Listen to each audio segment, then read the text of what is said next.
ਜਿਹੜੇ ਹੈਗੇ ਆ ਕਿਸਾਨ ਲੀਡਰ, ਇਹ ਗੱਲ ਪੱਕੀ ਹੈ ਕਿ ਉਹ ਕਿਸਾਨਾਂ ਦੇ ਲੀਡਰ ਤਾਂ ਹੋ ਸਕਦੇ ਆ, ਉਹ ਪੰਜਾਬ ਦੇ ਜਾਂ ਧਰਮ ਦੇ ਲੀਡਰ ਨਹੀਂ ਹੈ। ਕਿਸਾਨਾਂ ਨੂੰ ਲੀਡ ਕਰ ਸਕਦੇ ਆ, ਜੇ ਕਹੀਏ ਪੰਜਾਬ ਨੂੰ ਤੇ ਉਹ ਨਹੀਂ ਕਰ ਸਕਦੇ। ਹਮੇਸ਼ਾ ਪੰਜਾਬ ਦੇ ਨਾਲ ਜਦੋਂ ਮਤਰਈ ਮਾਂ ਵਾਲਾ ਇੱਕ ਸਲੂਕ ਕੀਤਾ ਜਾਣਾ ਹੈ। ਜਦੋਂ ਪੰਜਾਬੀ ਸੂਬਾ ਬਣਾਓ ਤੁਸੀਂ 10 ਲੱਖ ਜਿਹੜੇ ਪੰਜਾਬੀ ਉਹ ਮਾਂ ਬੋਲੀ ਪੰਜਾਬੀ ਤੋਂ ਵਾਂਝੇ ਕਰ ਦਿੱਤੇ ਗਏ, ਹਿਮਾਚਲ ਦੇ ਵਿੱਚ ਦੇ ਕੇ, ਹਰਿਆਣੇ ਨੂੰ ਦੇ ਕੇ, ਰਾਜਸਥਾਨ ਨੂੰ ਦੇ ਕੇ, ਠੀਕ ਹੈ, ਪਾਣੀ ਖੋਲੇ ਗਏ। ਉਸ ਤੋਂ ਬਾਅਦ ਜਿਹੜਾ ਸਿੱਖਾਂ ਨੂੰ ਸਿੱਖ ਹੀ ਨਹੀਂ ਲਿਖਿਆ ਗਿਆ ਸੰਵਿਧਾਨ ਦੇ ਵਿੱਚ। ਵੈਸੇ ਗੁਰੂ ਘਰ ਦੇ ਵਿੱਚ ਦੋਵੇਂ ਚੀਜ਼ਾਂ ਨਾਲ ਨਾਲ ਚੱਲਦੀਆਂ, ਮੀਰੀ ਪੀਰੀ ਚੱਲਦੀ ਹੈ, ਸੰਤ ਸਿਪਾਹੀ ਚੱਲਦਾ ਹੈ। ਪਰ ਅੱਜ ਦੇ ਸਮੇਂ ਦੌਰਾਨ ਜਿਹੜਾ ਪੂਰੀ ਦੁਨੀਆ ਦੇ ਵਿੱਚ ਗੱਲ ਹੈ ਉਹ ਹੈਗੀ ਹੈ ਵਿਚਾਰਧਾਰਾ ਦੀ। ਸ਼ਾਂਤਮਈ ਤਰੀਕੇ ਦੇ ਨਾਲ ਪੂਰੀ ਦੁਨੀਆ ਨੂੰ ਦੱਸਣ ਦੀ ਲੋੜ ਹੈ ਕਿ ਇਹ ਸਾਡੀਆਂ ਮੰਗਾਂ ਹੈਗੀਆਂ, ਇਹਨਾਂ ਦੇ ਉੱਪਰ ਕੰਮ ਕਰਨ ਦੀ ਲੋੜ ਹੈ। ਔਰ ਉਹ ਕੱਲੀਆਂ ਕਿਸਾਨੀ ਸੰਘਰਸ਼ ਦੀਆਂ ਹੀ ਨਹੀਂ ਹੈ, ਚਾਹੇ ਉਹ ਮੁਗਲ ਰਾਜ ਹੋਵੇ, ਚਾਹੇ ਅੱਜ ਦਾ ਰਾਜ ਹੋਵੇ, ਘੱਟ ਗਿਣਤੀਆਂ ਨੂੰ ਹਮੇਸ਼ਾ ਦਬਾਇਆ ਜਾਂਦਾ ਹੈ। ਜਿਸ ਦਿਨ ਇਹ ਗੱਲ ਸਾਨੂੰ ਸਮਝ ਆ ਜਾਏਗੀ, ਜਿਸ ਦਿਨ ਇੱਕ ਹੋ ਜਾਣਗੇ, ਤੇ ਸਰਕਾਰਾਂ ਵੀ ਉਸ ਦਿਨ ਡਰਨੀਆਂ ਸ਼ੁਰੂ ਹੋ ਜਾਂਦੀਆਂ। ਉਸ ਖਾਲਸਾ ਰਾਜ ਦੇ ਜਿਹੜੇ ਪਹਿਲੇ ਬਾਦਸ਼ਾਹ ਸੀ ਉਹ ਬਾਬਾ ਬੰਦਾ ਸਿੰਘ ਬਹਾਦਰ ਬਣੇ, ਔਰ ਉਹਨਾਂ ਨੇ ਪੰਜਾਬ ਦੇ ਵਿੱਚ ਰਾਜ ਕਾਇਮ ਕਰਨ ਤੋਂ ਬਾਅਦ ਲੋਕਾਂ ਨੇ ਸੁੱਖ ਦਾ ਸਾਹ ਲਿਆ। ਜਿਹੜੇ ਅਤਿਆਚਾਰ ਸਹਿ ਰਹੇ ਸੀ ਮੁਗਲਾਂ ਦੇ ਕੋਲੋਂ, ਉਹਨਾਂ ਨੇ ਪਹਿਲੀ ਵਾਰ ਵੇਖਿਆ ਕਿ ਕੋਈ ਆਜ਼ਾਦੀ ਨਾਂ ਦੀ ਵੀ ਚੀਜ਼ ਹੁੰਦੀ ਹੈ।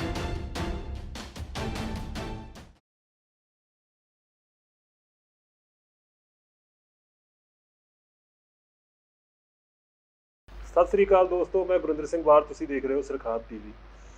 ਤੁਸੀਂ ਜਾਣਦੇ ਹੋ ਕਿ ਪਿਛਲੇ ਕਰੀਬ 9 ਮਹੀਨੇ ਤੋਂ ਖੇਤੀ ਕਾਲੇ ਕਾਨੂੰਨਾਂ ਨੂੰ ਵਾਪਸ ਕਰਾਉਣ ਲਈ ਦਿੱਲੀ ਦੀਆਂ ਹੱਦਾਂ ਦੇ ਉੱਤੇ ਕਿਸਾਨੀ ਸੰਘਰਸ਼ ਚੱਲਦਾ ਪਿਆ ਹੈ, ਔਰ ਜਾਬਰ ਹਕੂਮਤ ਦੇ ਨਾਲ ਕਿਸਾਨਾਂ ਵੱਲੋਂ ਮੋਰਚਾ ਜਿਹੜਾ ਉਹ ਲਗਾਇਆ ਹੋਇਆ। ਬੇਸ਼ੱਕ ਇਹ ਹਕੂਮਤ ਦਾ ਕੋਈ ਵੀ ਰਵੱਈਆ ਅਜੇ ਤੱਕ ਇਹ ਨਜ਼ਰ ਨਹੀਂ ਆਇਆ ਕਿ ਖੇਤੀ ਜਿਹੜੇ ਕਾਲੇ ਕਾਨੂੰਨ ਆ ਉਹਨਾਂ ਨੂੰ ਵਾਪਸ ਲਿਆ ਜਾਵੇ।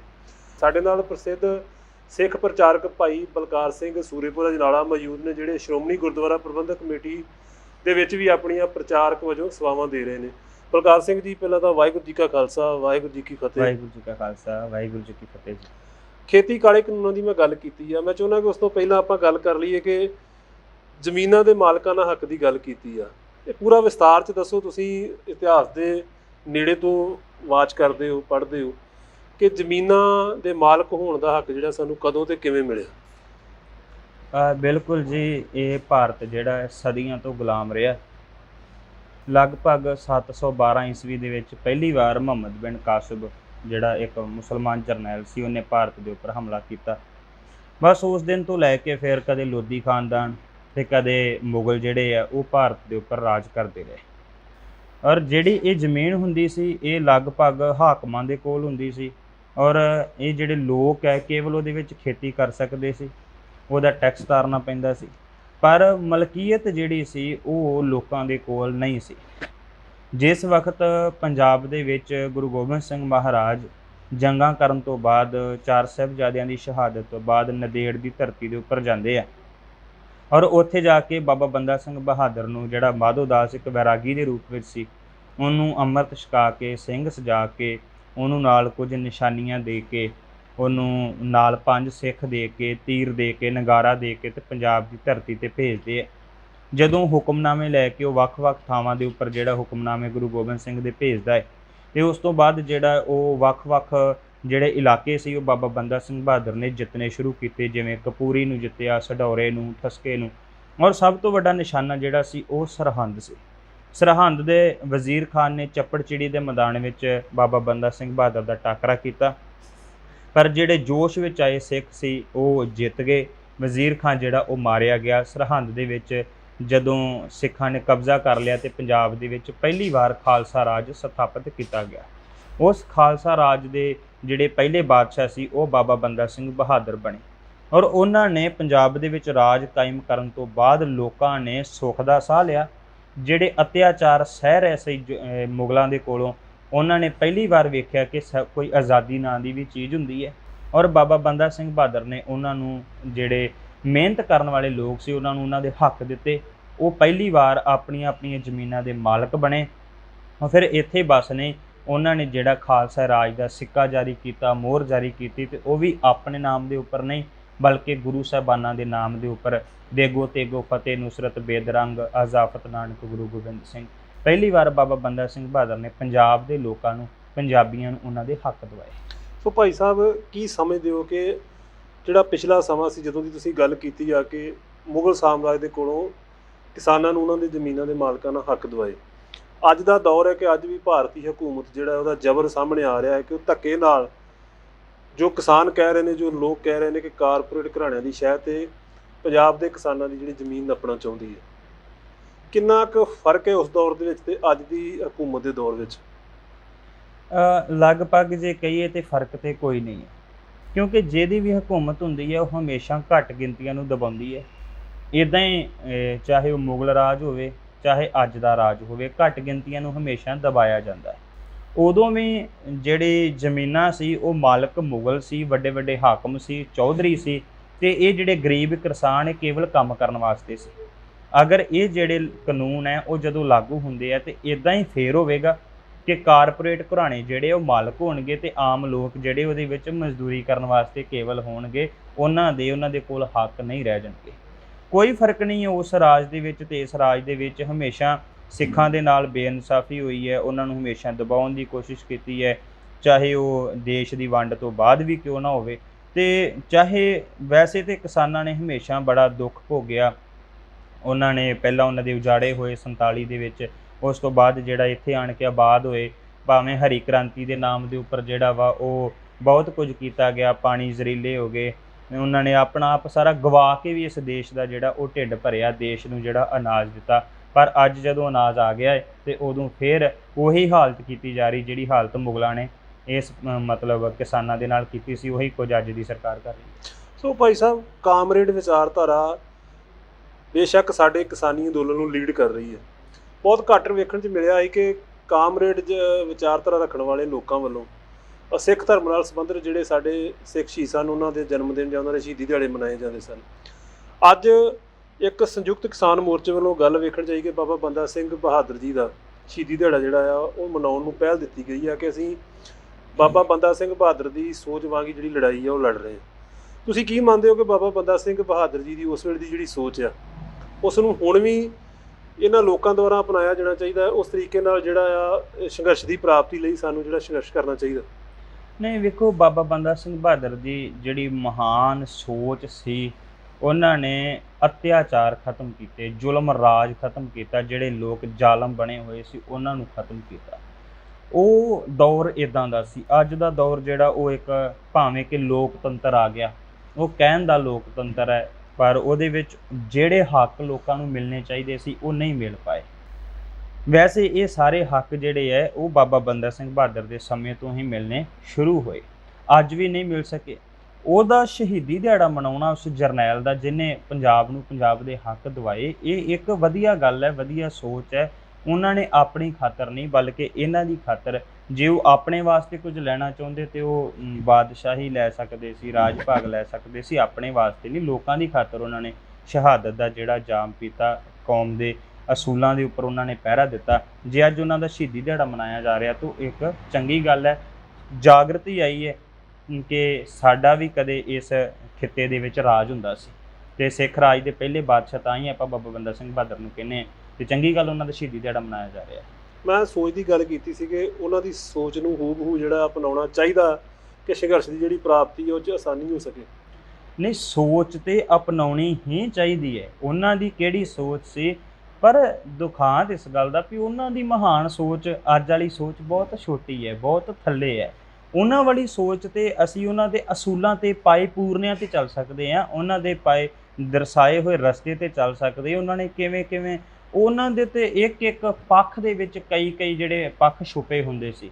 ਜੇ ਉਹਨਾਂ ਦੇ ਜਰਨੈਲ ਵਜੋਂ ਨੁਕਤਾ ਨਿਗਾਹ ਤੋਂ ਵੇਖ ਲਈਏ ਤੇ ਉਹਨਾਂ ਦਾ ਬੜਾ ਮਹਾਨ ਕਾਰਨਾਮਾ ਸੀ, ਜੇ ਪ੍ਰਬੰਧ ਵਜੋਂ ਵੇਖ ਲਈਏ ਤੇ ਉਹ ਉਹਨਾਂ ਦਾ ਬੜਾ ਮਹਾਨ ਕਾਰਨਾਮਾ ਸੀ।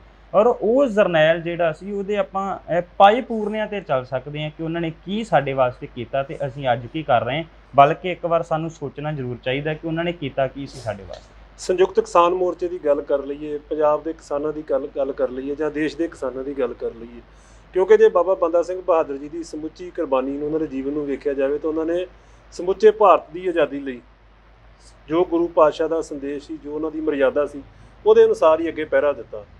ਕਿਵੇਂ ਉਹਨਾਂ ਨੂੰ ਜਿਹੜਾ ਅੱਜ ਦੇ ਸ਼ਹੀਦੀ ਦਿਹਾੜੇ ਦੇ ਮੌਕੇ ਜਿਹੜੀ ਸੱਚੀ ਸ਼ਰਧਾਂਜਲੀ ਦਿੱਤੀ ਜਾ ਸਕਦੀ ਹੈ ਹਰ ਵਰਗ ਦੇ ਲੋਕਾਂ ਵੱਲੋਂ ਜਿਹੜੇ ਆਪਣਾ ਸੰਘਰਸ਼ ਸਰਕਾਰਾਂ ਦੇ ਹੱਕ ਲੈਣ ਲਈ ਸਰਕਾਰਾਂ ਦੇ ਵਿਰੁੱਧ ਲੜ ਰਹੇ। ਸਭ ਤੋਂ ਵੱਡੀ ਗੱਲ ਇਹ ਹੈ ਕਿ ਸਰਕਾਰਾਂ ਜਿਹੜੀਆਂ ਹਮੇਸ਼ਾ ਲੋਕਾਂ ਤੇ ਜ਼ੁਲਮ ਕਰਦੀਆਂ, ਉਸ ਵਕਤ ਦੀਆਂ ਵੀ ਅੱਜ ਦੀਆਂ ਵੀ, ਔਰ ਦੁੱਖ ਉਹਨਾਂ ਤੋਂ ਹੁੰਦਾ ਹੈ ਜਿਹੜੇ ਲੋਕ ਹੁੰਦੇ ਸਾਡੇ ਹੀ ਜਾ ਕੇ ਸਰਕਾਰਾਂ ਦੇ ਨਾਲ ਰਲ ਜਾਂਦੇ ਆ।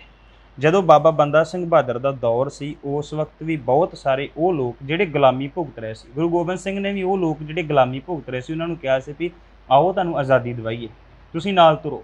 ਪਰ ਉਹ ਗੁਰੂ ਗੋਬਿੰਦ ਸਿੰਘ ਦੇ ਨਾਲ ਤੁਰਨ ਦੀ ਬਜਾਏ ਮੁਗਲਾਂ ਦੇ ਗੁਲਾਮ ਹੋਣਾ ਉਹਨਾਂ ਨੇ ਰਹਿਣਾ ਚੰਗਾ ਸਮਝ ਲਿਆ। ਇੱਦਾਂ ਹੀ ਬਾਬਾ ਬੰਦਾ ਸਿੰਘ ਬਹਾਦਰ ਵਰੇ ਵੀ ਬਹੁਤ ਸਾਰੇ ਐਸੇ ਰਾਜੇ ਸੀ ਜਿਹੜੇ ਮੁਗਲਾਂ ਦੀ ਗੁਲਾਮੀ ਭੋਗ ਰਹੇ ਸੀ, ਉਹਨਾਂ ਨੇ ਆਜ਼ਾਦ ਕਰਾਉਣ ਦੀ ਗੱਲ ਕੀਤੀ, ਪਰ ਉਹ ਮੁਗਲਾਂ ਦੇ ਨਾਲ ਰਲ ਗਏ। ਉਹਨਾਂ ਨੂੰ ਗੁਰਦਾਸ ਨੰਗਲ ਦੀ ਗੜੀ ਦੇ ਵਿੱਚੋਂ ਜਿਹੜਾ 8 ਮਹੀਨੇ ਭੁੱਖੇ ਰੱਖਣ ਤੋਂ ਬਾਅਦ ਗ੍ਰਿਫਤਾਰ ਕਰ ਲਿਆ ਗਿਆ। ਗ੍ਰਿਫਤਾਰ ਕਰਕੇ ਇੱਕ ਜਲੂਸ ਦੇ ਰੂਪ ਵਿੱਚ ਉਹਨਾਂ ਨੂੰ ਲਾਹੌਰ ਲਿਜਾਇਆ ਗਿਆ, ਲਾਹੌਰ ਤੋਂ ਦਿੱਲੀ ਲਿਜਾਇਆ ਗਿਆ। ਦਿੱਲੀ ਲਿਜਾ ਕੇ 100 ਸਿੱਖ ਜਿਹੜਾ ਸੀ ਉਹਨਾਂ ਨੂੰ ਸ਼ਹੀਦ ਕੀਤਾ ਗਿਆ। ਔਰ ਅੱਜ ਦੇ ਲਈ ਸਾਡੇ ਵਾਸਤੇ ਸਿੱਖਣ ਦੀ ਜਿਹੜੀ ਗੱਲ ਉਹ ਇਹ ਹੈ ਕਿ ਉਹਨਾਂ ਦਾ ਸਬਰ ਕਿੰਨਾ ਵੱਡਾ ਹੈ। ਮੈਂ ਇੱਕ ਘਟਨਾ ਨਿੱਕੀ ਜੀ ਤੁਹਾਨੂੰ ਦੱਸਦਾ ਕਿ ਫਰਖਸ਼ੀਰ ਬਾਦਸ਼ਾਹ ਨੇ ਆਪਣੇ ਜਿਹੜੇ ਜਰਨੈਲ ਸੀ, ਵਜ਼ੀਰ ਸੀ, ਫੌਜਦਾਰ ਸੀ, ਉਹਨਾਂ ਨੂੰ ਪੁੱਛਿਆ ਵੀ ਕਿੰਨੇ ਸਿੱਖ ਹੈ ਜਿਹੜੇ ਤੁਹਾਡੇ ਕੋਲੋਂ ਇਸਲਾਮ 'ਚ ਆ ਗਏ ਹੈ। ਉਹ ਕਹਿਣ ਲੱਗੇ ਇੱਕ ਵੀ ਨਹੀਂ। ਕਹਿੰਦੇ ਕਿਉਂ ਨਹੀਂ ਆ ਰਹੇ, ਕਾਰਨ ਕੀ ਹੈ? ਫਿਰ ਫਰਖਸ਼ੀਰ ਬਾਦਸ਼ਾਹ ਨੇ ਖੁਦ ਪਰਖਣ ਦੇ ਵਾਸਤੇ ਕੀਤਾ ਕਿ ਉਹਨੇ ਜਾ ਕੇ ਤੇ ਜੇਲ੍ਹ ਦੇ ਵਿੱਚ 4 ਸਿੱਖਾਂ ਨੂੰ ਵੱਖਰੇ ਬਿਠਾ ਲਿਆ। ਉਹਦੇ ਵਿੱਚ ਇੱਕ ਬਜ਼ੁਰਗ ਸੀ ਲਗਭਗ 60 ਕੁ ਸਾਲ ਦੀ ਉਮਰ ਦਾ, ਇੱਕ ਥੋੜ੍ਹਾ ਜਿਹਾ ਜਿਹੜਾ ਨੌਜਵਾਨ ਸੀ ਲਗਭਗ ਕੋਈ 30-35 ਸਾਲ ਦੀ ਉਮਰ ਦਾ, ਇੱਕ ਉਸ ਤੋਂ ਥੱਲੇ ਜਿਹੜਾ ਜੇ ਜਵਾਨੀ 'ਚ ਪੈਰ ਰੱਖਦਾ ਪਿਆ ਸੀ ਕੋਈ 22-23 ਸਾਲ ਦਾ, ਔਰ ਇੱਕ ਸਭ ਤੋਂ ਛੋਟਾ ਬੱਚਾ ਜਿਹੜਾ 15 ਤੋਂ 17 ਸਾਲ ਦਾ ਸੀ। ਉਹਨਾਂ ਨੂੰ ਬਿਠਾ ਕੇ ਤੇ 2 ਪ੍ਰਸ਼ਾਦੇ ਇੱਦਾਂ ਜੇਲ੍ਹ ਦੇ ਵਿੱਚ ਅੰਦਰ ਜਿਹੜੇ ਉਹ ਸੁੱਟੇ ਵੀ ਇਹ ਕਈ ਦਿਨਾਂ ਦੇ ਕਈ ਮਹੀਨਿਆਂ ਦੇ ਭੁੱਖੇ ਆ, ਇਹ ਵੇਖੇ ਲੜਦੇ ਆ ਕਿਵੇਂ ਕੀ ਕਰਦੇ ਆ। ਉਹ ਜਿਹੜੇ ਜਵਾਨ ਸੀ ਉਹਨੇ ਬਜ਼ੁਰਗ ਦੇ ਅੱਗੇ ਰੱਖਤੇ ਵੀ ਮੈਂ ਹੋਰ 4 ਦਿਨ ਕੱਢ ਲੈਣੇ ਆ, ਇਸ ਕਰਕੇ ਇਹ ਤੁਸੀਂ ਛਕ ਲਓ, ਤੁਸੀਂ ਜਿਹੜਾ ਬਜ਼ੁਰਗ ਹੋ ਗਏ। ਬਜ਼ੁਰਗ ਨੇ ਬੱਚੇ ਅੱਗੇ ਰੱਖਤੇ ਵੀ ਮੇਰੀ ਕੋਈ ਗੱਲ ਨਹੀਂ, ਕੌਮ ਦੀ ਨਵੀਂ ਪਨੀਰੀ ਦੀ ਲੋੜ ਹੈ। ਉਹ ਜਿਹੜਾ ਬੱਚਾ ਸੀ ਉਹਨੇ ਅੱਗੋਂ ਅਗਲੇ ਬੱਚੇ ਦੇ ਅੱਗੇ ਰੱਖਤੇ। ਮਤਲਬ ਘੁੰਮ ਘੁਮਾ ਕੇ 3-4 ਵਾਰੀ ਉਹ ਕਿਸੇ ਨੇ ਵੀ ਨਹੀਂ ਛਕੇ। ਵਗਾ ਕੇ ਬਜ਼ੁਰਗ ਨੇ ਫਰਖਸ਼ੀਰ ਵਾਲ ਨੂੰ ਸੁੱਟ ਕੇ ਕਿਹਾ ਵੀ ਆਹ ਚੱਕ 2 ਪ੍ਰਸ਼ਾਦਿਆਂ ਦੇ ਬਦਲੇ ਸਾਡਾ ਸਿਦਕ ਪਰਖਣਾ ਚਾਹੁੰਦਾ। ਪਰ ਵੇਖੋ ਹੁਣ ਤੁਸੀਂ ਉਸ ਸਮੇਂ ਤੇ ਅੱਜ ਦੇ ਸਮੇਂ ਨਾਲ ਤੁਲਨਾ ਕਰ ਰਹੇ ਸੀ, ਅੱਜ ਕੀ ਦਸ਼ਾ ਹੈ। ਅੱਜ ਤਾਂ ਅਸੀਂ ਖੋ ਕੇ ਕਿੱਦਾਂ ਮਤਲਬ ਉਹ ਵੀਡੀਓ ਅਸੀਂ ਵੀ ਪਿਛਲੇ ਸਮੇਂ ਦੇ ਵਿੱਚ ਵੇਖੀਆਂ ਹੋਣੀਆਂ, ਕੀ ਦਸ਼ਾ ਬਣਾ ਕੇ ਰੱਖੀ ਹੈ। ਅਸੀਂ ਉਸ ਜਰਨੈਲ ਦੇ ਵਰਗੇ ਤੇ ਨਹੀਂ ਬਣ ਸਕਦੇ, ਲੇਕਿਨ ਆਹ ਇਤਿਹਾਸ ਦੀਆਂ ਘਟਨਾਵਾਂ ਨੂੰ ਸਿੱਖਣ ਦੀ ਲੋੜ ਹੈ ਵੀ ਉਹਨਾਂ ਦਾ ਸਬਰ ਕਿੰਨਾ ਸੀ। 2 ਪ੍ਰਸ਼ਾਦੇ ਕਈ ਮਹੀਨਿਆਂ ਦੇ ਭੁੱਖਿਆਂ ਨੇ ਮਤਲਬ ਜਿਹੜੇ ਉਹ ਨਹੀਂ ਖਾਦੇ ਸਬਰ ਵਿੱਚ, ਤੇ ਇੱਥੇ ਆਪਾਂ ਜਦੋਂ ਖੋਹ ਮਚਾਈ ਹੁੰਦੀ ਹੈ ਉਹ ਕਿੱਦਾਂ ਦੀ ਹਾਲਤ ਸਾਡੀ। ਇਸ ਕਰਕੇ ਉਹਦੀ ਸ਼ਹਾਦਤ ਜਿਹੜੀ ਹੈ ਵੇਖੋ ਬੜੀ ਵੱਡੀ ਗੱਲ ਹੈ ਕਿ ਬੱਚੇ ਨੂੰ ਗੋਦ ਦੇ ਵਿੱਚ ਪਾਇਆ ਹੋਵੇ ਜਿਹਦੀ ਉਮਰ ਅਜੇ ਪੌਣੇ 4 ਸਾਲ ਦੀ ਹੈ, ਉਹਦਾ ਦਿਲ ਕੱਢ ਕੇ ਆਂਦਰਾਂ ਕੱਢ ਕੇ ਉਹਦੇ ਮੂੰਹ ਦੇ ਵਿੱਚ ਮਲੀਆਂ ਜਾਣ, ਮੂੰਹ ਦੇ ਵਿੱਚ ਤੁੰਨੀਆਂ ਜਾਣ, ਉਹਦਾ ਖੂਨ ਉਹਦੇ ਮੂੰਹ ਤੇ ਮਲਿਆ ਜਾਏ, ਹੱਡੀਆਂ ਦਾ ਹਾਰ ਪਰੋ ਕੇ ਗਲ 'ਚ ਪਾ ਦਿੱਤਾ ਜਾਏ, ਲੇਕਿਨ ਫਿਰ ਵੀ ਅਡੋਲ ਹੈ। ਔਰ ਕਾਹਦੇ ਵਾਸਤੇ? ਇਹ ਆਜ਼ਾਦੀ ਦੇ ਵਾਸਤੇ, ਉਹਨਾਂ ਲੋਕਾਂ ਨੂੰ ਉਹਨਾਂ ਦੇ ਹੱਕ ਦਿਵਾਉਣ ਵਾਸਤੇ। ਤੇ ਆਖਰ ਇਦਾਂ ਕਰਕੇ ਜ਼ੁਲਮ ਕਰਕੇ ਉਹਨਾਂ ਨੂੰ ਜਿਹੜਾ ਉਹ ਸ਼ਹੀਦ ਕੀਤਾ ਗਿਆ ਤੇ ਅੱਜ ਉਹਨਾਂ ਦਾ ਸ਼ਹੀਦੀ ਦਿਹਾੜਾ ਮਨਾਇਆ ਜਾ ਰਿਹਾ। ਆਸ ਕਰਦੇ ਹਾਂ ਵੀ ਅਸੀਂ ਸਾਰੇ ਉਹਨਾਂ ਦੇ ਦੱਸੇ ਹੋਏ ਮਾਰਗ ਦੇ ਉੱਪਰ, ਪਾਏ ਹੋਏ ਪੂਰਨਿਆਂ ਦੇ ਉੱਪਰ ਚੱਲਣ ਦਾ ਯਤਨ ਜ਼ਰੂਰ ਕਰੀਏ।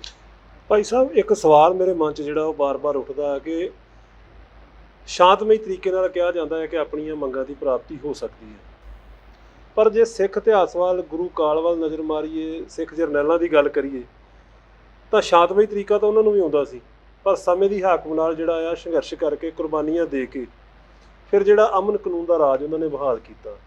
ਅੱਜ ਤੁਸੀਂ ਮੰਨਦੇ ਹੋ ਕਿ ਅੱਜ ਵੀ ਪੰਜਾਬ ਦੀ ਮੁਕੰਮਲ ਆਜ਼ਾਦੀ ਲਈ, ਪੰਜਾਬ ਦੀ ਖੁਦ ਮੁਖਤਿਆਰੀ ਲਈ, ਪੰਜਾਬ ਦੇ ਲੋਕਾਂ ਦੇ ਹੱਕਾਂ ਲਈ ਕੁਰਬਾਨੀਆਂ ਦੇਣੀਆਂ ਪੈਣਗੀਆਂ?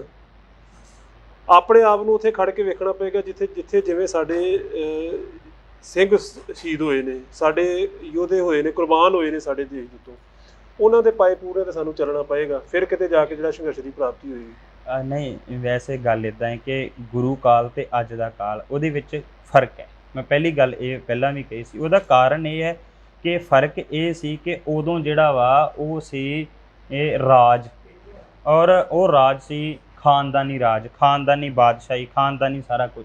ਅੱਜ ਦਾ ਲੋਕਤੰਤਰ ਹੈ, ਔਰ ਉਸ ਰਾਜ ਦੇ ਵਿੱਚ ਵੀ ਗੁਰੂ ਸਾਹਿਬਾਨ ਨੇ ਪਹਿਲਾਂ ਗੁਰੂ ਅਰਜਨ ਸਾਹਿਬ ਨੇ ਸ਼ਹੀਦੀ ਦਿੱਤੀ, ਗੁਰੂ ਹਰਗੋਬਿੰਦ ਸਾਹਿਬ ਨੇ 2 ਤਲਵਾਰਾਂ ਧਾਰਨ ਕਰ ਲਈਆਂ। ਗੁਰੂ ਤੇਗ ਬਹਾਦਰ ਸਾਹਿਬ ਨੇ ਸ਼ਹੀਦੀ ਦਿੱਤੀ, ਗੁਰੂ ਗੋਬਿੰਦ ਸਿੰਘ ਜੀ ਨੇ ਮੁਗਲ ਰਾਜ ਦੇ ਮਤਲਬ ਜ਼ੁਲਮ ਰਾਜ ਦੇ ਖਾਤਮੇ ਦੇ ਲਈ ਤੇਗ ਧਾਰਨ ਕਰ ਲਈ। ਸਾਹਿਬਜ਼ਾਦਿਆਂ ਦੀ ਸ਼ਹਾਦਤ ਤੋਂ ਬਾਅਦ ਬਾਬਾ ਬੰਦਾ ਸਿੰਘ ਬਹਾਦਰ ਆ ਜਾਂਦੇ। ਇੱਦਾਂ ਸਮੇਂ ਤੇ ਹੋਇਆ। ਪਹਿਲਾਂ ਸ਼ਾਂਤਮਈ ਤਰੀਕੇ ਦੇ ਨਾਲ ਸ਼ਹਾਦਤ ਹੈ, ਉਸ ਤੋਂ ਬਾਅਦ ਜਿਹੜਾ ਉਹ ਰਣ ਮੈਦਾਨ ਦੇ ਵਿੱਚ ਜੂਝਣਾ ਹੈ। ਪਰ ਗੱਲ ਇਹ ਹੈ ਕਿ ਅੱਜ ਦਾ ਸਮਾਂ ਤੇ ਫਿਰ ਲੋਕਤੰਤਰ ਹੈ। ਫਿਰ ਲੋਕਤੰਤਰ ਕਾਹਦਾ ਜੇ ਅੱਜ ਦੇ ਸਮੇਂ 'ਚ ਵੀ ਉਹੀ ਹਥਿਆਰਾਂ ਦੀ ਗੱਲ ਹੋਵੇ, ਸਾਰਾ ਕੁਝ ਹੋਵੇ। ਵੈਸੇ ਗੁਰੂ ਘਰ ਦੇ ਵਿੱਚ ਦੋਵੇਂ ਚੀਜ਼ਾਂ ਨਾਲ ਚੱਲਦੀਆਂ, ਮੀਰੀ ਪੀਰੀ ਚੱਲਦੀ ਹੈ, ਸੰਤ ਸਿਪਾਹੀ ਚੱਲਦਾ ਹੈ। ਪਰ ਅੱਜ ਦੇ ਸਮੇਂ ਦੌਰਾਨ ਜਿਹੜਾ ਪੂਰੀ ਦੁਨੀਆ ਦੇ ਵਿੱਚ ਗੱਲ ਹੈ ਉਹ ਹੈਗੀ ਹੈ ਵਿਚਾਰਧਾਰਾ ਦੀ। ਪੂਰੀ ਦੁਨੀਆ ਦੇ ਵਿੱਚ ਗੱਲ ਹੈਗੀ ਹੈ ਉਹ ਹੈ ਸ਼ਾਂਤਮਈ ਤਰੀਕੇ ਦੇ ਨਾਲ ਪੂਰੀ ਦੁਨੀਆ ਨੂੰ ਦੱਸਣ ਦੀ ਲੋੜ ਹੈ ਕਿ ਇਹ ਸਾਡੀਆਂ ਮੰਗਾਂ ਹੈਗੀਆਂ, ਇਹਨਾਂ ਦੇ ਉੱਪਰ ਕੰਮ ਕਰਨ ਦੀ ਲੋੜ ਹੈ। ਔਰ ਉਹ ਕੱਲੀਆਂ ਕਿਸਾਨੀ ਸੰਘਰਸ਼ ਦੀਆਂ ਹੀ ਨਹੀਂ ਹੈ, ਇਹ ਅੱਜ ਤੋਂ ਪਹਿਲਾਂ ਵੀ ਦੇਸ਼ ਦੀ ਆਜ਼ਾਦੀ ਤੋਂ ਬਾਅਦ ਜਦੋਂ ਇਹ ਅੱਗੇ ਵੀ ਮੁੱਦੇ ਉੱਠ ਚੁੱਕੇ ਆ। ਹਮੇਸ਼ਾ ਪੰਜਾਬ ਦੇ ਨਾਲ ਜਦੋਂ ਮਤਰਈ ਮਾਂ ਵਾਲਾ ਇੱਕ ਸਲੂਕ ਕੀਤਾ ਜਾਣਾ ਹੈ, ਜਦੋਂ ਪੰਜਾਬੀ ਸੂਬਾ ਬਣਾਓ ਤੁਸੀਂ 10 ਲੱਖ ਜਿਹੜੇ ਪੰਜਾਬੀ ਉਹ ਮਾਂ ਬੋਲੀ ਪੰਜਾਬੀ ਤੋਂ ਵਾਂਝੇ ਕਰ ਦਿੱਤੇ ਗਏ, ਹਿਮਾਚਲ ਦੇ ਵਿੱਚ ਦੇ ਕੇ, ਹਰਿਆਣੇ ਨੂੰ ਦੇ ਕੇ, ਰਾਜਸਥਾਨ ਨੂੰ ਦੇ ਕੇ, ਠੀਕ ਹੈ, ਪਾਣੀ ਖੋਲ੍ਹੇ ਗਏ। ਉਸ ਤੋਂ ਬਾਅਦ ਜਿਹੜਾ ਸਿੱਖਾਂ ਨੂੰ ਸਿੱਖ ਹੀ ਨਹੀਂ ਲਿਖਿਆ ਗਿਆ ਸੰਵਿਧਾਨ ਦੇ ਵਿੱਚ। ਉਹ ਗੱਲਾਂ ਬਹੁਤ ਸਾਰੀਆਂ ਹੈਗੀਆਂ। ਲੋੜ ਹੈ ਵੀ ਇੱਕ ਚੰਗੀ ਸੁਹਿਰਦਤਾ ਦੇ ਨਾਲ ਕੋਈ ਚੰਗਾ ਆਗੂ ਲੀਡ ਕਰਕੇ ਮਤਲਬ ਸਾਰੇ ਇਕੱਠੇ ਹੋ ਕੇ ਤੇ ਉਹਨੂੰ ਇੱਕ ਚੰਗੇ ਤਰੀਕੇ ਦੇ ਨਾਲ ਜਿਹੜਾ ਵਾ ਦੁਨੀਆ ਦੇ ਸਾਹਮਣੇ ਉਹ ਆਪਣੀ ਗੱਲ ਰੱਖ ਕੇ ਤੇ ਉਹ ਪ੍ਰਾਪਤ ਕੀਤਾ ਜਾ ਸਕਦਾ ਹੈ।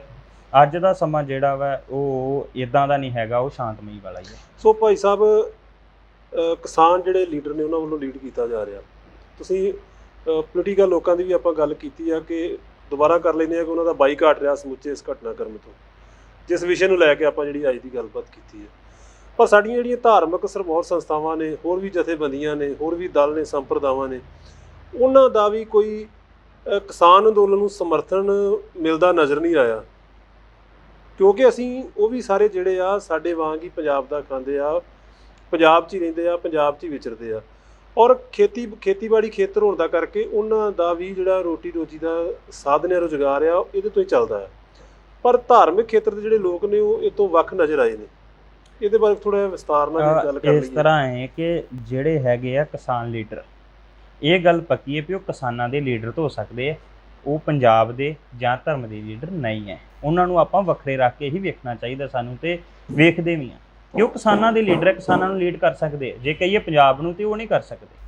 ਜਿਹੜੀ ਗੱਲ ਹੈਗੀ ਹੈ ਧਾਰਮਿਕ ਸੰਸਥਾਵਾਂ ਦੀ, ਬਹੁਤ ਸਾਰੀਆਂ ਧਾਰਮਿਕ ਸੰਸਥਾਵਾਂ ਜਿਹੜੀਆਂ ਉਹਨਾਂ ਨੇ ਉਸ ਸੰਘਰਸ਼ ਨੂੰ ਜਿਹੜਾ ਸਪੋਰਟ ਕੀਤਾ, ਸਿੱਧੇ ਰੂਪ 'ਚ ਕੀਤਾ, ਅਸਿੱਧੇ ਰੂਪ 'ਚ ਕੀਤਾ। ਦਿੱਲੀ ਸਿੱਖ ਗੁਰਦੁਆਰਾ ਪ੍ਰਬੰਧਕ ਕਮੇਟੀ ਦੇ ਪ੍ਰਧਾਨ ਨੇ ਜੋ ਕੁਝ ਉੱਥੇ ਕੰਮ ਕੀਤੇ ਹੈ ਉਹ ਕੋਈ ਨਹੀਂ ਕਰ ਸਕਿਆ। ਸ਼੍ਰੋਮਣੀ ਗੁਰਦੁਆਰਾ ਪ੍ਰਬੰਧਕ ਕਮੇਟੀ ਨੇ ਉੱਥੇ ਲੰਗਰ ਦੇ ਵਾਸਤੇ, ਰਿਹਾਇਸ਼ ਦੇ ਵਾਸਤੇ, ਹੋਰ ਕਈ ਤਰ੍ਹਾਂ ਦੇ ਜਿਹੜੇ ਪ੍ਰਬੰਧ ਕੀਤੇ ਆ ਉਹ ਸਾਰੇ ਦੇ ਸਾਰੇ ਕੀਤੇ ਗਏ, ਸਪੋਰਟ ਕੀਤੀ ਗਈ ਹੈ। ਹਾਂ, ਉਹ ਲੋਕ ਜਿਹੜੇ ਸਿੱਧੇ ਕਿਸੇ ਨਾ ਕਿਸੇ ਤਰੀਕੇ ਦੇ ਨਾਲ ਸਰਕਾਰ ਦੇ ਨਾਲ ਸੰਬੰਧਿਤ ਹੈ, ਉਹ ਡਰਦੇ ਵੀ ਹੈ, ਉਹ ਉਹਨਾਂ ਨੇ ਨਹੀਂ ਕੀਤੀ ਹੋਊਗੀ, ਉਹ ਵੱਖਰੀ ਗੱਲ ਹੈ। ਪਰ ਬਹੁਤ ਸਾਰੀਆਂ ਸਿੱਖ ਸੰਸਥਾਵਾਂ ਤੇ ਧਾਰਮਿਕ ਜਾਂ ਸਮਾਜ ਸੇਵੀ ਸੰਸਥਾਵਾਂ ਜਿਹੜੀਆਂ ਉਹਨਾਂ ਨੇ ਇਸ ਕਿਸਾਨੀ ਸੰਘਰਸ਼ ਨੂੰ ਸਪੋਰਟ ਕੀਤੀ ਹੈ। ਸੋ ਕੀ ਮੰਨਦੇ ਹੋ ਕਿ ਅੱਜ ਬਾਬਾ ਬੰਦਾ ਸਿੰਘ ਬਹਾਦਰ ਜੀ ਦਾ ਸ਼ਹੀਦੀ ਦਿਹਾੜਾ ਹੈ, ਔਰ ਸਾਡੇ ਜਿਹੜੇ ਕਿਸਾਨ ਵੀਰ ਨੇ ਸੰਘਰਸ਼ ਕਰ ਰਹੇ ਨੇ, ਜਾਂ ਹੋਰ ਲੋਕ ਨੇ ਜੋ ਸਾਡੇ ਸਿੱਖ ਧਰਮ ਨੂੰ ਮੰਨਦੇ ਨੇ ਜਾਂ ਵਿਸ਼ਵਾਸ ਰੱਖਦੇ ਨੇ, ਕਿ ਆਉਣ ਵਾਲੇ ਸਮੇਂ 'ਚ ਉਹ ਸੇਧ ਲੈ ਸਕਣਗੇ ਸਾਡੇ ਇਹਨਾਂ ਜਰਨੈਲਾਂ ਦੇ ਜੀਵਨ ਕਾਲ ਤੋਂ, ਸਾਡੇ ਗੁਰੂ ਸਾਹਿਬਾਨ ਦੇ ਜੀਵਨ ਕਾਲ ਤੋਂ, ਕਿ ਜਿੰਨਾ ਹੁਣ ਤਸ਼ੱਦਦ ਅਸੀਂ ਹੰਢਾ ਚੁੱਕੇ ਹਾਂ, ਫਿਰ ਦੁਬਾਰਾ ਸਮੁੱਚਾ ਪੰਜਾਬ ਜਿਹੜਾ ਹੰਢਾ ਰਿਹਾ, ਇਹਦੇ ਵਿੱਚੋਂ ਬਾਹਰ ਨਿਕਲਣ ਲਈ ਸਾਨੂੰ ਇੱਕ ਸੋਚ ਦੇ ਧਾਰਨੀ ਤੇ ਹੋਣਾ ਹੀ ਪੈਣਾ ਆ। ਤੇ ਸਭ ਤੋਂ ਵੱਡੀ ਜਿਹੜੀ ਆਧੁਨਿਕ ਸੋਚ ਹੈ ਸਾਡੇ ਗੁਰੂ ਸਾਹਿਬਾਨਾਂ ਦੀ ਹੈ, ਸਾਡੇ ਅਮੀਰ ਵਿਰਸੇ ਦੀ ਹੈ, ਧਰਮ ਦੀ ਹੈ। ਇਹ ਲੋਕ ਤੁਹਾਨੂੰ ਲੱਗਦਾ ਕਿ ਸੇਧ ਲੈ ਕੇ ਚੱਲ ਰਹੇ ਆ, ਜਾਂ ਆਉਣ ਵਾਲੇ ਸਮੇਂ 'ਚ ਸੇਧ ਲੈ ਕੇ ਚੱਲਣਗੇ, ਜਾਂ ਕਿੰਨਾ ਕੁ ਚੱਲਣਾ ਜ਼ਰੂਰੀ ਹੈ? ਨਹੀਂ, ਵੇਖੋ, ਸਾਡੇ ਜਿਹੜੇ ਸਿੱਖ ਜਰਨੈਲ ਹੈ ਉਹਨਾਂ ਦੇ ਜੀਵਨ 'ਚੋਂ ਸੇਧ ਲੈ ਕੇ ਚੱਲਣਾ ਸਾਡੇ ਵਾਸਤੇ ਬਹੁਤ ਬੇਹੱਦ ਜ਼ਰੂਰੀ ਹੈ। ਉਹਨਾਂ ਤੋਂ ਸੇਧ ਲੈ ਕੇ ਚੱਲਾਂਗੇ ਤੇ ਅੱਗੇ ਬਹੁਤ ਸਾਰੀਆਂ ਗੁੰਝਲਾਂ ਜਿਹੜੀਆਂ ਆਪਣੇ ਆਪ ਹੱਲ ਹੋ ਜਾਂਦੀਆਂ। ਇਤਿਹਾਸ ਹੈ ਹੀ ਉਹ ਹੈ, ਇਤਿਹਾਸ ਉਹ ਹੈ ਜਿਹਦੇ ਤੋਂ ਅਸੀਂ ਪਿਛਲੀਆਂ ਹੋਈਆਂ ਗਲਤੀਆਂ ਤੋਂ ਸਿੱਖ ਸਕੀਏ। ਹੋ ਸਕਦਾ ਜੇ ਆਪਾਂ ਬੈਠ ਕੇ ਚੰਗੀ ਤਰ੍ਹਾਂ ਵਿਚਾਰ ਕਰੀਏ ਤੇ ਉਸ ਵਕਤ ਵੀ ਕਈ ਗਲਤੀਆਂ ਰਹਿ ਗਈਆਂ ਹੋਣ, ਆਪਾਂ ਨੂੰ ਅੱਜ ਉਹ ਸੁਧਾਰਨ ਦੀ ਲੋੜ ਹੈ। ਜੇ ਗਲਤੀ ਤੇ ਗਲਤੀ ਕਰਨੀ ਹੈ ਤੇ ਫਿਰ ਜਿਹੜਾ ਕਿਸੇ ਤਰ੍ਹਾਂ ਦੀ ਕੋਈ ਪ੍ਰਾਪਤੀ ਨਹੀਂ ਹੁੰਦੀ। ਇਸ ਕਰਕੇ ਪਿਛਲੀਆਂ ਹੋਈਆਂ ਗਲਤੀਆਂ ਨੂੰ ਜਿਹੜਾ ਵਿਚਾਰਦੇ ਹੋਏ ਅੱਗੇ ਚੰਗੇ ਤਰੀਕੇ ਦੇ ਨਾਲ ਸੇਧ ਲੈ ਕੇ ਚੱਲਣ ਦੀ ਜਿਹੜੀ ਉਹ ਬੇਹੱਦ ਲੋੜ ਹੈ, ਤੇ ਸਾਨੂੰ ਚੱਲਣਾ ਚਾਹੀਦਾ ਹੈ। ਤੇ ਬਹੁਤ ਸਾਰੇ ਸੰਘਰਸ਼ ਦੇ ਜਿਹੜੀਆਂ ਪ੍ਰਾਪਤੀਆਂ ਤੇ ਉਹ ਰਾਹ ਜਿਹੜਾ ਬੜਾ ਸੁਖਾਲਾ ਹੋ ਸਕਦਾ ਹੈ। ਸੋ ਆਖਰੀ ਸਵਾਲ ਹੈ ਮੇਰਾ ਕਿ ਗੱਲ ਸਾਰੀ ਅਸੀਂ ਕੀਤੀ ਹੈ ਬਾਬਾ ਬੰਦਾ ਸਿੰਘ ਬਹਾਦਰ ਜੀ ਦੇ ਜੀਵਨ ਕਾਲ ਬਾਰੇ, ਉਹਨਾਂ ਦੀ ਕੀ ਦੇਣ ਰਹੀ ਹੈ ਸਾਡੇ ਪੰਜਾਬ ਨੂੰ, ਸਾਡੇ ਸਿੱਖ ਇਜ਼ਮ ਨੂੰ ਕੀ ਦੇਣ ਰਹੀ ਆ, ਸਾਨੂੰ ਜ਼ਮੀਨਾਂ ਦੇ ਮਾਲਕ ਬਣਾਉਣ ਤੱਕ ਜਿਹੜੀ ਉਹਨਾਂ ਦੀ ਕੀ ਦੇਣ ਰਹੀ ਆ। ਇੱਕ ਕਾਲ ਆਈ ਸੰਯੁਕਤ ਕਿਸਾਨ ਮੋਰਚੇ ਦੀ, ਜਿਹੜੀ ਆਪਾਂ ਪਹਿਲਾਂ ਵੀ ਗੱਲ ਕਰ ਚੁੱਕੇ ਹਾਂ ਕਿ ਬਾਬਾ ਬੰਦਾ ਸਿੰਘ ਬਹਾਦਰ ਜੀ ਦਾ ਸ਼ਹੀਦੀ ਦਿਹਾੜਾ ਮਨਾਇਆ ਜਾਵੇਗਾ। ਸੋ ਬੜੀ ਵਧੀਆ ਮਨ ਨੂੰ ਲੱਗੀ ਕਿ ਉਸ ਜਰਨੈਲ ਦੇ ਜੀਵਨ ਕਾਲ ਤੋਂ ਸੇਧ ਲੈਣੀ ਜਿਹੜੀ ਜ਼ਰੂਰੀ ਹੈ। ਸੋ ਹੁਣ ਜਿਹੜੇ ਕਿਸਾਨ ਉੱਥੇ ਵੀਰ ਨੇ ਸ਼ਹੀਦੀ ਦਿਹਾੜਾ ਲੰਘਣ ਤੋਂ ਬਾਅਦ, ਸਵਾਲ ਬਾਰ-ਬਾਰ ਰਿਪੀਟ ਤਾਂ ਹੁੰਦਾ ਹੈ ਕਿ ਮੈਂ ਚਾਹੁੰਦਾ ਕਿ ਹਰ ਉਹ ਸ਼ਖਸ ਤੱਕ ਪਹੁੰਚ ਜਾਵੇ, ਬਰੀਕੀ ਨਾਲ ਸੁਣ ਲਿਆ ਜਾਵੇ ਕਿ ਉਸ ਜਰਨੈਲ ਦੀ ਜੋ ਉਦੋਂ ਵਿਉਂਤਬੰਦੀ ਸੀ। ਆਪਾਂ ਜਾਬਰ ਸਰਕਾਰ ਦਾ ਜਿਹੜਾ ਇੱਕ ਐਪੀਸੋਡ ਆ ਪਾਸੇ ਰੱਖ ਲੈਂਦੇ ਕਿ ਉਦੋਂ ਧੱਕੇ ਨਾਲ ਜਿਹੜਾ ਆ ਰਾਜੇ ਮਹਾਰਾਜੇ ਦਾ ਦੌਰ ਚੱਲਦਾ ਸੀ ਤੇ ਉਹ ਕਬਜ਼ੇ ਦੇ ਆਧਾਰ ਤੇ ਜਿਹੜਾ ਖੇਤਰ ਉਹਨਾਂ ਦੇ ਅਧਿਕਾਰ 'ਚ ਹੁੰਦਾ ਸੀ, ਉੱਥੇ ਆਪਣਾ ਸ਼ਾਸਨ ਕਾਲ ਚਲਾਉਂਦੇ ਸੀ। ਹੁਣ ਤੁਸੀਂ ਕਿਹਾ ਕਿ ਲੋਕਤੰਤਰੀ ਤਰੀਕਾ, ਲੋਕਤੰਤਰਕ ਤਰੀਕੇ ਨਾਲ ਸਰਕਾਰਾਂ ਚੁਣੀਆਂ ਜਾਂਦੀਆਂ ਤੇ ਉਹਨਾਂ ਸਰਕਾਰਾਂ ਦੀਆਂ ਜੋ ਲੋਕ ਵਿਰੋਧੀ ਨੀਤੀਆਂ ਨੇ ਉਹਦਾ ਅਸੀਂ ਵਿਰੋਧ ਕਰ ਰਹੇ ਹਾਂ। ਸੋ ਬਾਬਾ ਬੰਦਾ ਸਿੰਘ ਬਹਾਦਰ ਦਾ ਉਹ ਵੀ ਪੱਖ ਰਿਹਾ ਹੋਏਗਾ ਜਿਹੜਾ ਤੁਸੀਂ ਕਿਹਾ ਕਿ ਉਹਨਾਂ ਸਾਰੇ ਲੋਕਾਂ ਨੂੰ ਲਾਮਬੰਦ ਕੀਤਾ, ਹਰ ਧਰਮ ਦੇ ਲੋਕਾਂ ਨੂੰ ਲਾਮਬੰਦ ਕੀਤਾ ਜਿਹੜੇ ਪੰਜਾਬ 'ਚ ਉਸ ਵੇਲੇ ਰਹਿੰਦੇ ਸਨ, ਕਿਸੇ ਵੀ ਖੇਤਰ ਨਾਲ, ਕਿਸੇ ਵੀ ਖਿੱਤੇ ਨਾਲ ਜੁੜੇ ਸਨ। ਅੱਜ ਵੀ ਉਹਨਾਂ ਸਾਰੇ ਲੋਕਾਂ ਨੂੰ ਨਾਲ ਜੋੜਨਾ ਜ਼ਰੂਰੀ ਹੈ ਕਿਉਂਕਿ ਕਿਸਾਨ ਅੰਦੋਲਨ ਜਿਹੜਾ ਇਸ ਵੇਲੇ 9 ਮਹੀਨੇ ਦੇ ਕਰੀਬ ਜਿਹੜਾ ਪੰਜਾਬ ਸਮੇਤ ਦਿੱਲੀ ਦੀਆਂ ਹੱਦਾਂ ਤੇ ਲੱਗਾ ਹੋਇਆ। ਇਹਦੇ ਵਿੱਚ ਕਾਰਪੋਰੇਟ ਘਰਾਣੇ, ਵਪਾਰੀ, ਬਾਜ਼ਾਰ ਨਾਲ ਜੁੜੇ ਹੋਏ ਲੋਕ, ਪੰਜਾਬ ਵਿੱਚ ਰਹਿਣ ਵਾਲੇ ਹਰ ਖੇਤਰ ਨਾਲ ਜੁੜੇ ਹੋਏ ਲੋਕ ਜਿਹੜੇ ਆਉਂਦੇ ਨੇ, ਪਰ ਉੱਥੇ ਸਿਰਫ ਤੇ ਸਿਰਫ ਇਕੱਲੇ ਕਿਸਾਨ ਲੜ ਰਹੇ ਨੇ। ਬਾਬਾ ਬੰਦਾ ਸਿੰਘ ਬਹਾਦਰ ਜੀ ਦਾ ਉਹ ਪੱਖ ਦੱਸੋ ਕਿ ਜਦੋਂ ਤੁਸੀਂ ਕਿਹਾ ਕਿ ਉਹਨਾਂ ਸਾਰਿਆਂ ਨੂੰ ਨਾਲ ਲੈ ਕੇ ਚੱਲਣਾ ਮੁਨਾਸਬ ਸਮਝਿਆ ਤੇ ਸੰਘਰਸ਼ ਜਿਹੜੀ ਆ ਜਿੱਤ ਵੀ ਪ੍ਰਾਪਤ ਕੀਤੀ। ਅੱਜ ਕਿੰਨੀ ਕੁ ਲੋੜ ਹੈ ਸਾਰਿਆਂ ਨੂੰ ਨਾਲ ਲੈ ਕੇ ਚੱਲਣ ਦੀ? ਜਿੰਨੀ ਵਾਰ ਵੀ ਇਸ ਖਿੱਤੇ ਦੇ ਸੰਘਰਸ਼ ਜੇ ਫੇਲ ਹੋ ਗਏ ਤੇ ਉਹਦਾ ਕਾਰਨ ਇਹ ਰਿਹਾ ਕਿ ਸਮੇਂ ਦੀ ਜਿਹੜੀ ਵੀ ਹਕੂਮਤ ਨਾਲ ਟੱਕਰ ਹੁੰਦੀ ਸੀ ਉਹਨੇ ਇਹ ਲੋਕਾਂ ਨੂੰ ਦੋ ਹਿੱਸਿਆਂ 'ਚ ਵੰਡ ਦਿੱਤਾ। ਜੇਕਰ ਗੱਲ ਕਰੀਏ 78 ਤੋਂ ਲੈ ਕੇ 84 ਤੱਕ ਜਾਂ ਉਸ ਤੋਂ ਬਾਅਦ ਦੀ, ਤੇ ਇਸ ਪੰਜਾਬ ਦੀਆਂ ਬਹੁਤ ਸਾਰੀਆਂ ਮੰਗਾਂ ਸੀ, ਲੇਕਿਨ ਸਰਕਾਰ ਨੇ ਇਸ ਪੰਜਾਬ ਦੇ ਰਹਿਣ ਵਾਲੇ ਲੋਕਾਂ ਨੂੰ ਦੋ ਹਿੱਸਿਆਂ 'ਚ ਵੰਡ ਦਿੱਤਾ। ਦੋ ਕਮਿਊਨਿਟੀਆਂ ਦੀ ਲੜਾਈ ਬਣਾਤੀ। ਹੈ ਨਹੀਂ ਸੀ ਦੋ ਧਰਮਾਂ ਦੀ ਕੋਈ ਲੜਾਈ ਨਹੀਂ ਸੀ, ਲੜਾਈ ਸੀ ਪੰਜਾਬ ਦੇ ਹੱਕਾਂ ਦੀ।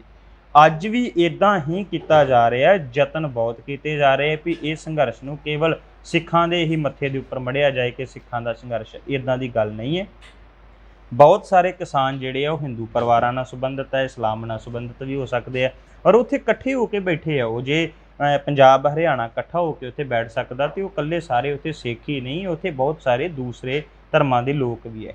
ਜਿਸ ਦਿਨ ਇਹ ਗੱਲ ਸਾਨੂੰ ਸਮਝ ਆ ਜਾਏਗੀ, ਜਿਸ ਦਿਨ ਇੱਕ ਹੋ ਜਾਣਗੇ ਤੇ ਸਰਕਾਰਾਂ ਵੀ ਉਸ ਦਿਨ ਡਰਨੀਆਂ ਸ਼ੁਰੂ ਹੋ ਜਾਂਦੀਆਂ। ਉਹ ਡਰਦੀਆਂ ਇਸੇ ਕਰਕੇ ਨਹੀਂ ਹੈ ਕਿ ਸਾਡੇ ਕੋਲ ਬੜਾ ਸੌਖਾ ਇੱਕ ਪਤਾ ਹੈ ਕਿ ਉਹ ਆਪਾਂ ਧਰਮਾਂ ਦਾ ਪਤਾ ਖੇਡਣਾ ਹੈ ਤੇ ਇੱਕ ਹਿੱਸੇ ਨੂੰ ਇੱਧਰ ਵੰਡ ਦੇਣਾ, ਦੂਸਰੇ ਹਿੱਸੇ ਨੂੰ ਇੱਧਰ ਵੰਡ ਦੇਣਾ, ਦੋਵਾਂ ਨੂੰ ਆਪਸ 'ਚ ਲੜਾ ਦੇਣਾ ਤੇ ਸਾਡਾ ਕੰਮ ਸੌਖਾ ਹੋ ਜਾਣਾ।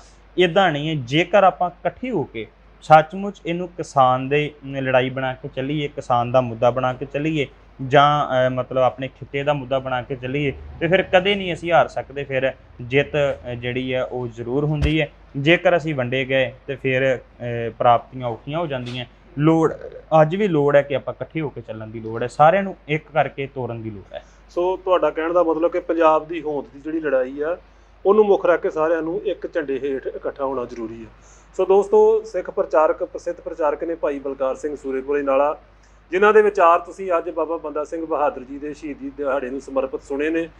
ਬਾਬਾ ਬੰਦਾ ਸਿੰਘ ਬਹਾਦਰ ਜੀ ਦੇ ਜੀਵਨ ਕਾਲ ਬਾਰੇ ਔਰ ਕੀ ਦੇਣ ਉਹਨਾਂ ਦੀ ਪੰਜਾਬ ਨੂੰ ਰਹੀ, ਉਹਦੇ ਬਾਰੇ ਵੀ ਖੁੱਲ੍ਹ ਕੇ ਚਰਚਾ ਕਰਨ ਦੀ ਅਸੀਂ ਕੋਸ਼ਿਸ਼ ਕੀਤੀ ਹੈ। ਸੋ ਤੁਸੀਂ ਸਾਡੇ ਨਾਲ ਐਵੇਂ ਜੁੜੇ ਰਹਿਣਾ। ਅਸੀਂ ਤੁਹਾਨੂੰ ਹੋਰ ਵੀ ਅਜਿਹੀ ਜਾਣਕਾਰੀ ਤੁਹਾਡੇ ਰੂਬਰੂ ਕਰਨ ਦਾ ਵਾਅਦਾ ਕਰਦੇ ਹਾਂ ਔਰ ਕਾਮਨਾ ਕਰਦੇ ਹਾਂ ਕਿ ਦਿੱਲੀ ਦੀਆਂ ਹੱਦਾਂ 'ਤੇ ਚੱਲ ਰਿਹਾ ਕਿਸਾਨੀ ਸੰਘਰਸ਼ ਜਿਹੜਾ ਹੈ ਉਹ ਜਲਦੀ ਤੋਂ ਜਲਦੀ ਜਿੱਤ ਪ੍ਰਾਪਤ ਕਰੇ ਔਰ ਪੰਜਾਬ ਦੀ ਹੋਂਦ ਦਾ, ਵਜੂਦ ਦਾ ਜਿਹੜਾ ਸਵਾਲ ਹੈ ਉਹਨੂੰ ਬਰਕਰਾਰ ਰੱਖ ਸਕੇ। ਸੋ ਇਸ ਵੇਲੇ ਮੇਰੇ ਨਾਲ ਮੇਰੇ ਸਹਿਯੋਗੀ ਤੇਜਵੀਰ ਕਰਨ ਕੈਮਰਾਮੈਨ ਵਜੋਂ ਉਹਨਾਂ ਨੇ ਸੇਵਾਵਾਂ ਦਿੱਤੀਆਂ ਨੇ। ਸੋ